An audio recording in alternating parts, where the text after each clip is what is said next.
இந்த மூவியில் வந்து எல்லா பிரச்சனைக்கும் வந்து அரக்கர்களை அழிக்கிறதுக்கு அரசர்களால் வந்து தீர்வு காண முடியாதனால தெய்வதூதர்களை வைக்கிறாங்க. அதனால் மனுஷங்களும் பாதிக்கப்படக்கூடாதுன்றதுக்காக டைரெக்டாக வர முடியாது அப்படின்னால தெய்வதூதர்களால் பிரச்சனையெல்லாம் வந்து சால்வ் பண்ண வைக்கிறாங்க. அப்படி இருக்கும்போது பார்த்திங்கன்னா நம்ம ஹீரோ தான் தெய்வதூதராக இருப்பார். அவர் தேடி ஒரு பொண்ணு போகிறாங்க. அந்த பொண்ணு வரும்போது பார்த்திங்கன்னா கரெக்டாக 11 மணி ஆகுது. அதனால் அந்த இடம் வந்து தீப்பிடிக்க ஆரம்பிக்குமா. ஏன்னு கேட்டால் இந்த இடத்துல வந்து ஒரு சைக்கோ அவங்க ஒய்ஃபும் சண்டை போட்டுட்ருப்பாங்க. அப்போ வந்து அந்த சைக்கோ வந்து நெருப்பத்தை வச்சுட்டு அவன் எஸ்கேப் ஆகிடுவான். இதனால் அங்கே இருக்கவங்களாம் மாட்டி இறந்துருவாங்க. அதனால் அவங்க பண்ணுறது தான் இது அப்படின்னு சொல்லிட்டு எக்ஸ்பிளைன் பண்ணிகிட்ருப்பாரு. சரி நீ எதுக்கு வந்து அப்படின்னு கேட்கும்போது அந்த மாதிரி எங்கள் அப்பா வந்து யாரோ எங்கள் அப்பாவை சேவனை வச்சுட்டாங்க, அதனால் எங்கள் அப்பா ஒரு மாதிரி ஆகுறாரு அப்படின்னு சொல்லிட்டு அதுக்காக ஹெல்ப் கேட்கறதுக்காக வந்திருப்பாங்க.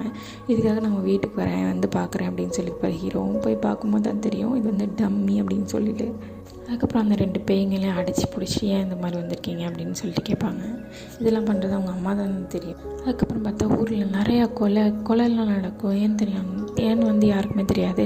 போலீஸில் ஆளை கூட கண்டுபிடிக்க முடியாது. பார்த்தா இவர்கிட்ட ஹெல்ப் கேட்டு வந்திருப்பாங்க அவளோட போலீஸ் ஃப்ரெண்ட். இதில் வந்து அரக்கர்கள் பண்ணுற சதி அரக்கராஜா தான் இதில் சம்மந்தப்பட்டிருக்காரு அப்படின்னு சொல்லிட்டு ஹீரோ கண்டுபிடிச்சிருவாங்க. இதை வந்து எப்படி தடுக்கிறாரு அப்படின்றது. அப்புறம் அவங்க வீட்டு பக்கத்தில் ஒரு சின்னதாக கெட் டுகெதர் வச்சுருப்பாங்க. அவங்க வீட்டில் இருக்கவங்களாம் சேர்ந்து, வீட்டு பக்கத்தில் இருக்கவங்களாம் சேர்ந்து. அப்படி இருக்கும்போது புதுசாக கூடி வந்திருக்கவங்க வந்து கொஞ்சம் டிஃப்ரெண்ட்டாக நடந்துப்பாங்க, அம்மாவும் பொண்ணும்.